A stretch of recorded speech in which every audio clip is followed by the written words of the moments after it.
The grand hall glowed with opulence, golden chandeliers, crystal glasses, soft violin playing in the background.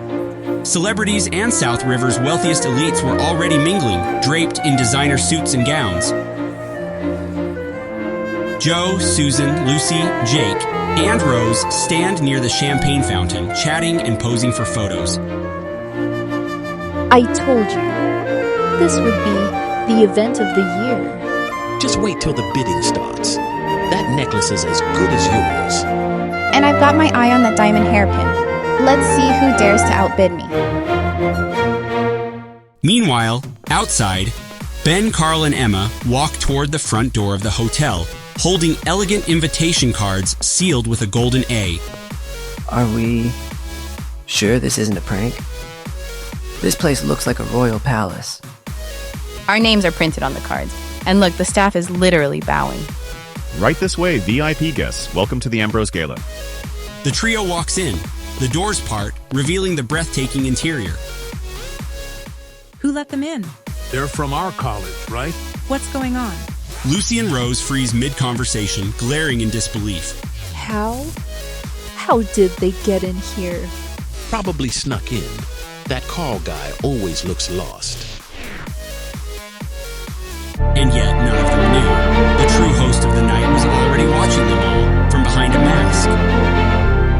A tall young man in a sleek tuxedo, wearing a black Venetian mask, enters from a private lift. He walks past high society guests who all bow subtly. It's Edward. Make sure the auction starts at 15. The camera lingers on his mask, his eyes quietly scanning the room. With a soft chime of crystal and the dimming of chandeliers, the gala shifted gears. The elite turned toward the grand stage. The charity auction was about to begin. Ladies and gentlemen, welcome. Tonight, we begin with a masterpiece. A handcrafted diamond necklace from the Rothschild collection, set in pure platinum. Starting bid, $10,000. This one's mine. Let's show them how it's done. We have $10,000. Do I hear 12? 12. Get it, Rose. 12,000 from the lady in emerald. Who will make it 15? 15. 18. 22. 25. We have 25,000. Any more? 35. 40. 60. Let it go, girl. He's here to flex. Humph. Sheesh. She lowers her paddle with a forced smile. Sold to the gentleman at table 4. Congratulations. Rose's pride took a hit, but this was just the opening act, given the stakes were only going to rise. Good thing I didn't go for that one. That was just a warm-up. Hope you've got a fat wallet, Mr. Confident. As laughter echoed through the gala, the lights dimmed, a velvet curtain lifted, and just like that, the room sharpened into focus. Lot number 1, the crown sapphire necklace, crafted in Milan. Starting bid, $50,000. That's the one. I want it. Consider it yours. 60,000. 70,000. He's not serious, right? 75. Nods at the staff. 80. 90. Cross 100. I don't want her wearing my necklace. 120,000. 150. 175. 200 final. Crowd goes silent for a moment. People are murmuring, sipping champagne.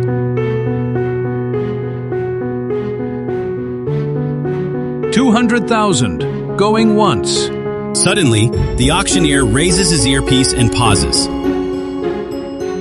Wait, we have a remote bidder.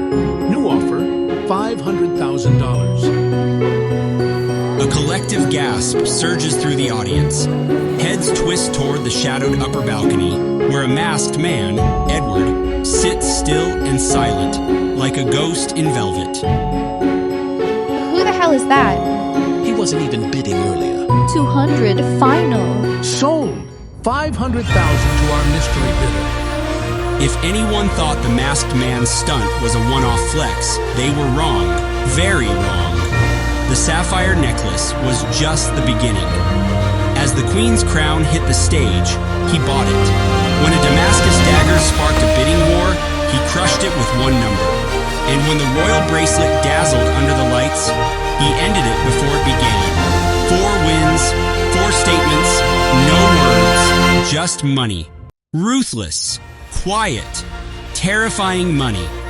Ben and Carl lean against a pillar, whispering, I swear that guy just outbid half of South River's trust fund with rats like it was spare change. Who wears a mask to an auction anyway? The auction ended, but the night was far from over. The chandeliers glowed brighter as the orchestra began playing.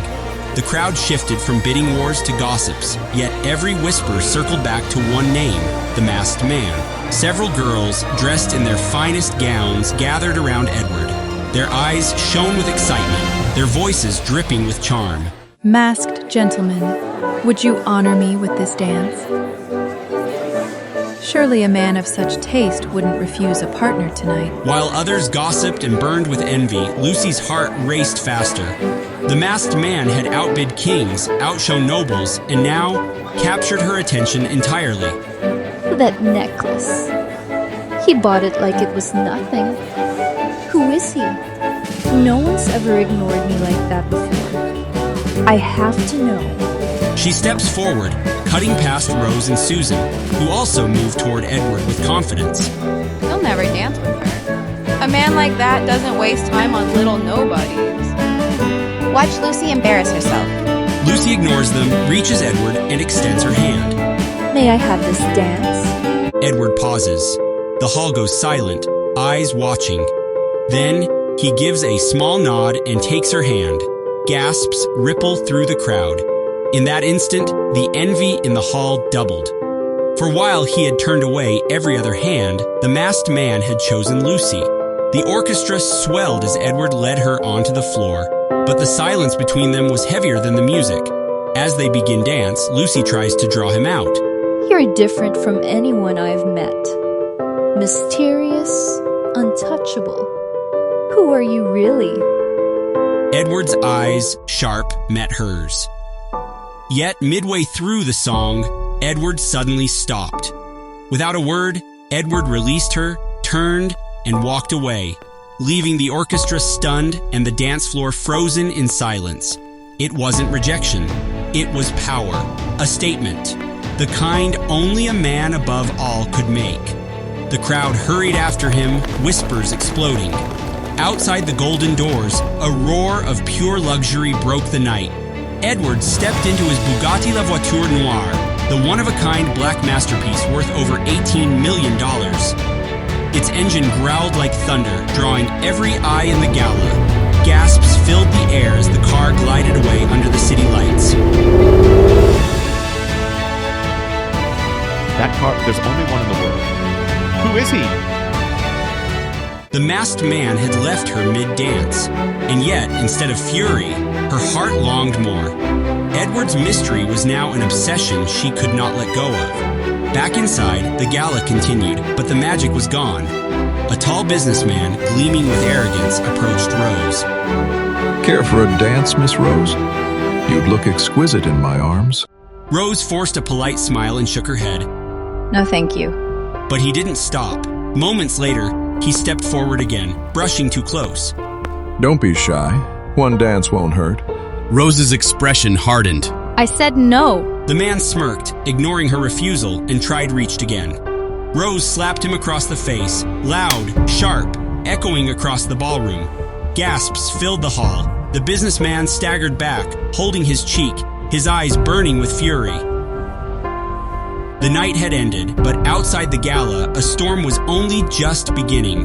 Rose sat with her friends, Susan, Lucy, Jake, Ben, and Carl, her smile gone. The cold wind carried whispers of danger, whispers that soon grew into truth. Joe arrived, his face pale. He looked at the group, then straight at Rose. Rose, do you even know who that man was, the one you slapped tonight? Just some arrogant creep. Why? That wasn't just anyone. His name is Lucian Brennan, Deputy Manager of the Heavenly Lion Group. What? The Heavenly Lion Group? They're ranked in the top 10 corporations in New York. Their retail chains alone are everywhere. This is just a fraction of what they own. Rose, this isn't small trouble. Rose's face drained of color. It gets worse. My dad told me Rose's family company already got bad news today. Partnerships are collapsing one after another. People are pulling out. It has to be the Brennan family. Is notorious. He's ruthless in business. If he decides to crush someone, they don't stand a chance. Rose's lips trembled. She tried to speak, but no words came out. Suddenly, Joe's phone rang. He looked at the screen, hesitated, then picked up. He listened, his face darkening. He hung up. Everyone stared at him. Joe took a deep breath, his voice heavy. Rose, it was your father. He says the only way to fix this is for you to spend one night with Lucian Brennan. Otherwise, they will ruin your family completely. The group fell silent. The night itself seemed to freeze. Rose broke down, burying her face in her knees, sobbing uncontrollably. For the first time, the proud and elegant Rose was shattered. The girl who had once stood tall before her peers now trembled in fear of a fate worse than ruin. Rose, don't cry. We'll think of something. You won't go through this alone. No, you don't understand. Men like Donald Brennan don't fear the law. If we push him too far, he'll destroy us 100 times faster. None of their families, their contacts, or their wealth could match Donald Brennan. Against the Heavenly Lion Group, they were nothing. Rose lifted her head, her eyes red and swollen. Unless a miracle happens, I'm finished.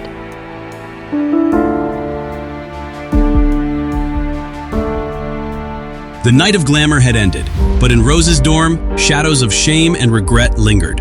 Her slap against the businessman had set whispers ablaze across the gala, and now her tears refused to stop. Why? Why does this always happen to me? Rose, maybe I can help. Help? You? Edward, you can't even take care of yourself. Stop pretending. Lucy's right. Edward, please, just leave. I don't need pity from someone who has nothing. And so, for the crime of seeming poor, Edward was cast out of the room.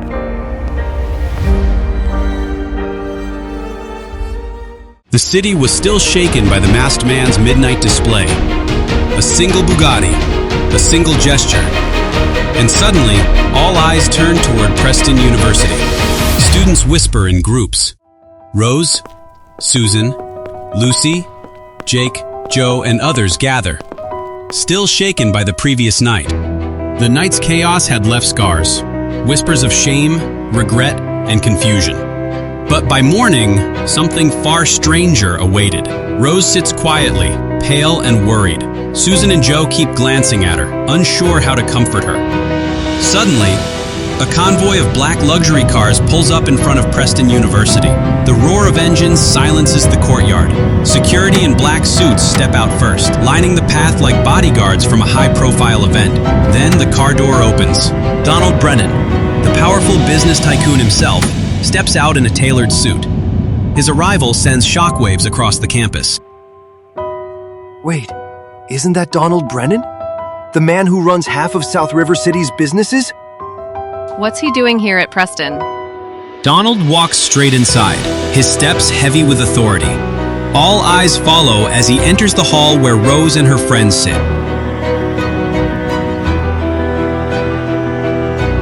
Miss Rose, I believe your father is waiting.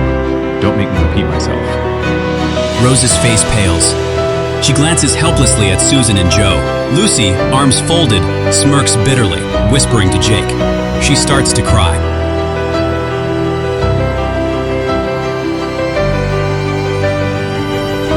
Let's see who saves her now. Edward? Ha! He's nowhere. The black convoy doors open.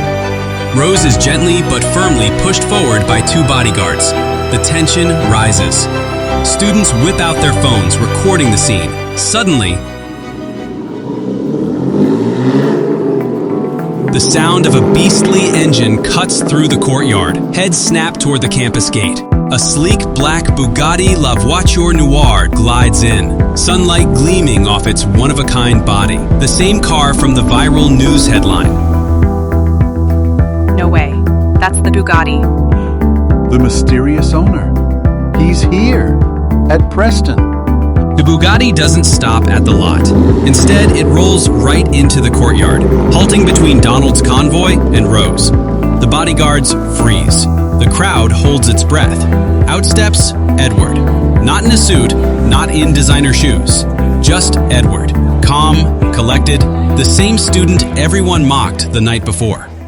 Donald Brennan. She's not going anywhere with you. Wait, Edward? Lucy bursts into laughter, folding her arms smugly. Stop pretending, Edward. That's not your car. You probably just washed it for the real owner. What a pathetic show. Suddenly, Donald Brennan, the ruthless heir of the Heavenly Lion Group, moves forward. His bodyguards tense, ready to strike, but Donald raises a hand, eyes locked on Edward. His expression shifts, anger melts into shock, then fear.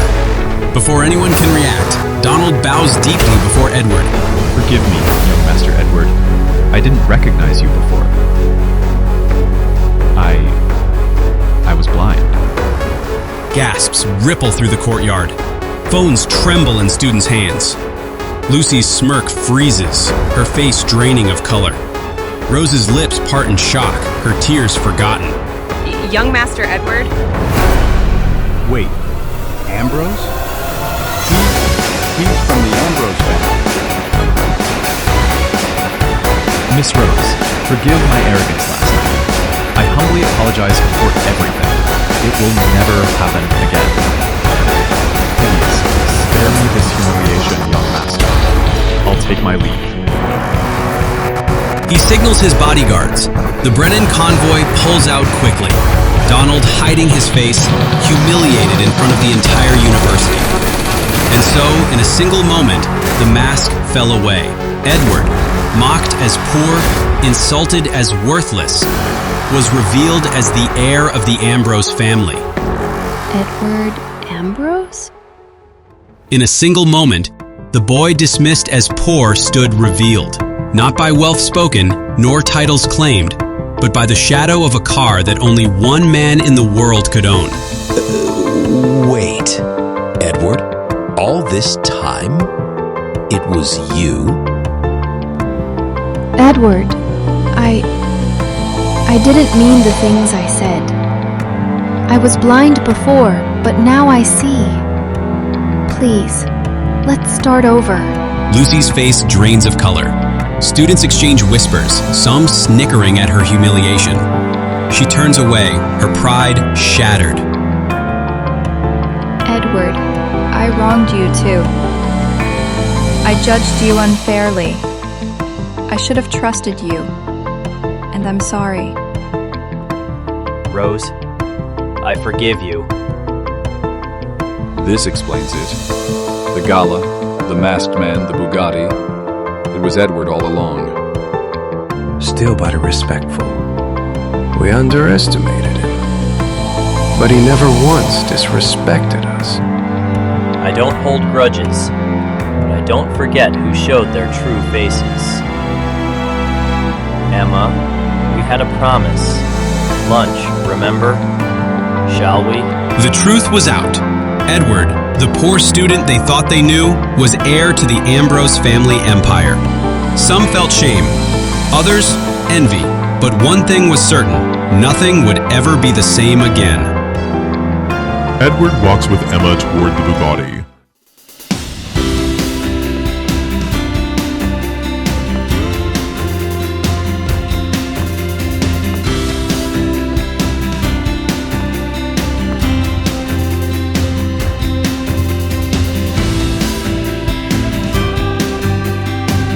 The car door closes with a solid click.